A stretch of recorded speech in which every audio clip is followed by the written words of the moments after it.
Assalamualaikum warahmatullahi wabarakatuh.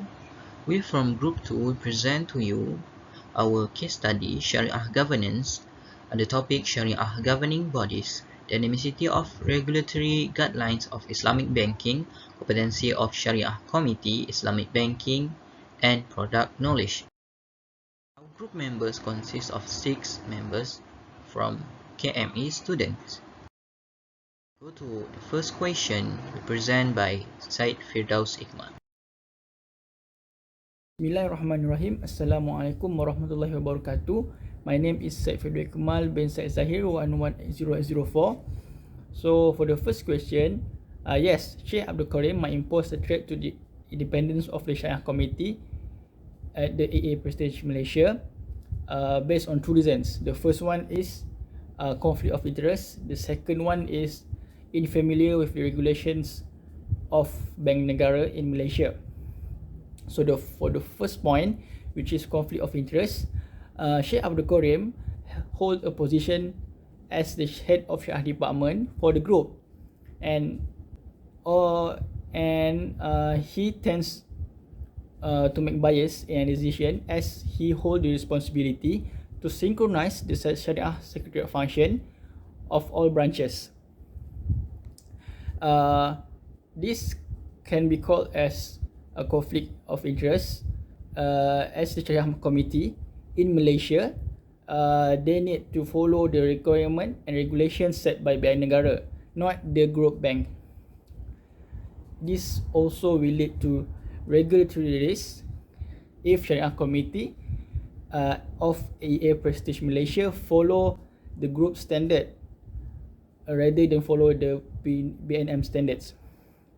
So besides that, the second point is unfamiliar with the regulations of Bank Negara in Malaysia. So it can be that Sheikh Abdul Karim has extensive experience and knowledge regarding Shariah governance in the Middle East country, which is Dubai and Pakistan. But in Malaysia, the regulations in Malaysia are quite different, have a little difference with the Middle East. Okay, and without a proper knowledge and experience regarding the regulations in Malaysia, so it will lead confusion to making any decision, as the Shariah Committee need to act and make a decision based on the standards made by SAC of BNM. Okay, this has been stated in the section 10 in Shariah Governance Policy Document 2019 issued by the Bank Negara itself. Okay, that's all from me. Thank you. Thank you, Syed Firdaus, for the explanation. So now, for question 2, represented by AZEEM, AQIL, and HAMDAN.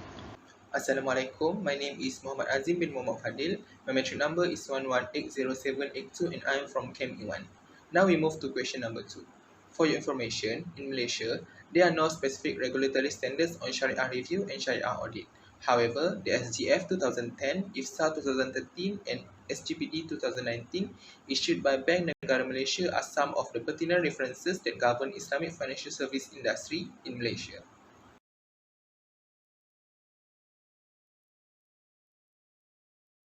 The Shariah review definition as mentioned in SGPD 2019 represent a regular assessment made on the IFI's operations with principal objective to ascertain the business operations are in line with Shariah principles and guidance. The scope of Shariah review examination covers on the overall business operations to ensure the credibility of a bank. In order to mitigate risk, the officers who are performing the Shariah review must be a qualified entity and the company must provide intensive training before those officers are entrusted to conduct Shariah review with the guidance from key organs such like board, Shariah committee and senior management. Furthermore, the Shariah review process mentioned in the SGF 2010 shall cover 4-man supervisory review as stated in the table before hands-on the appropriate report periodically to the board and Shariah committee.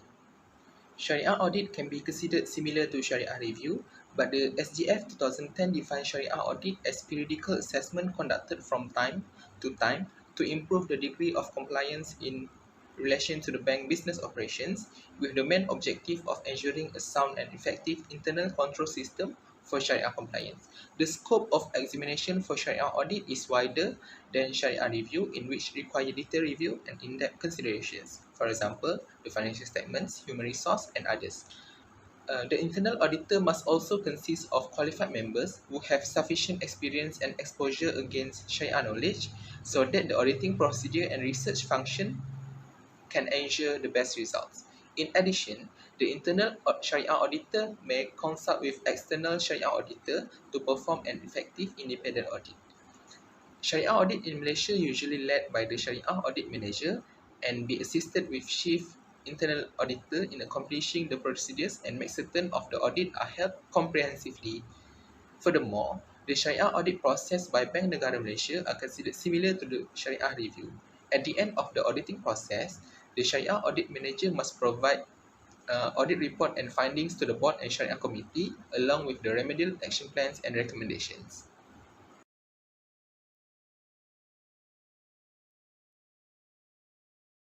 Assalamualaikum and a good day to you. My name is NAJMUDDIN bin KARIM, matric number 1180802. So we continue on the IOFI comparison between Shariah review and Shariah audit. So for the definition of Shariah review, it is an examination of the extent of an IFI's compliance in all its activities with the Shariah. And in the Shariah audit, IOFI did not provide any definition. For the objective, Shariah review is to ensure the activities carried out by IFI do not contravene with the Shariah. But Shariah audit, the objective is to provide assurance in the form of an opinion to those charged with governance. The third one is scope of examination. Shariah review did not provide any scope of examination, but Shariah audit provides broad guidelines and standardized practice for establishing and operating an internal Shariah audit function in an IFI. The fourth one is the risk governance.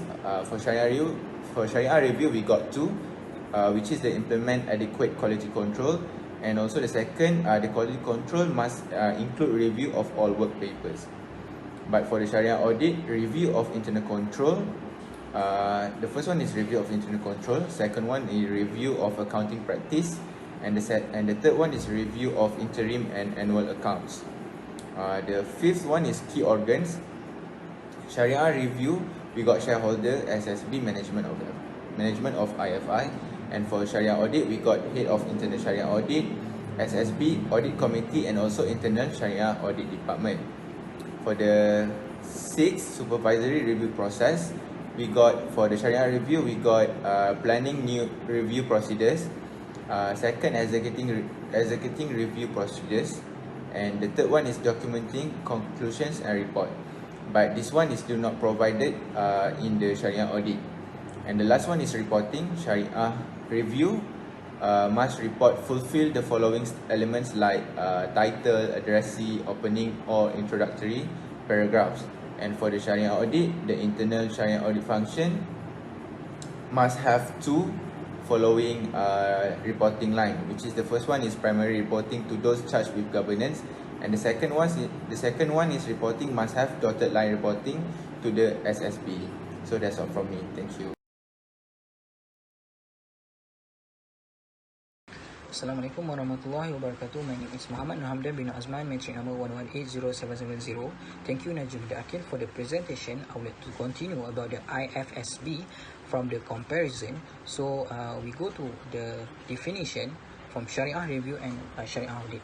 So Shariah review, Shariah governance system as a set of institution or organization that arrange the Islamic financial institution. So Shariah audit, there is no definition provided. So we go to the objective.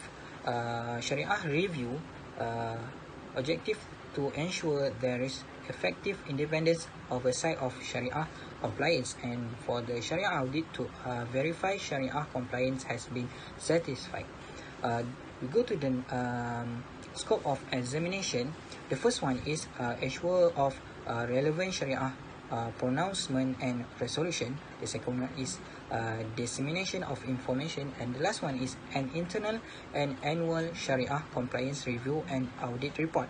So for Shariah audit, ISRU will review the product and service.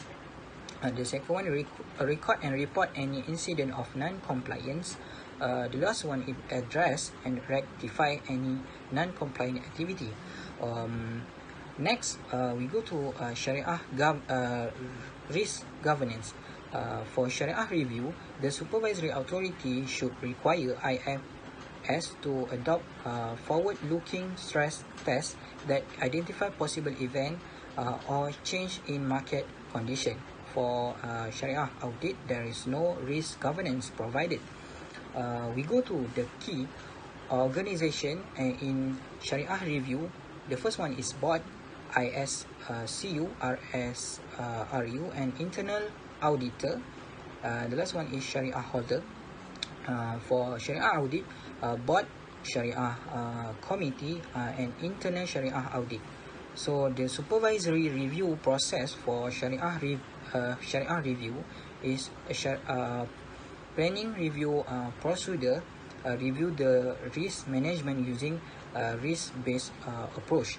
There is no Shariah review process for Shariah audit. And the last one is reporting. The Shariah board should report to the board for Shariah review, and the Shariah audit, the ISRU report should require the management of IFS to address and rectify any issue of non-compliance activity. That's all for me. Thank you.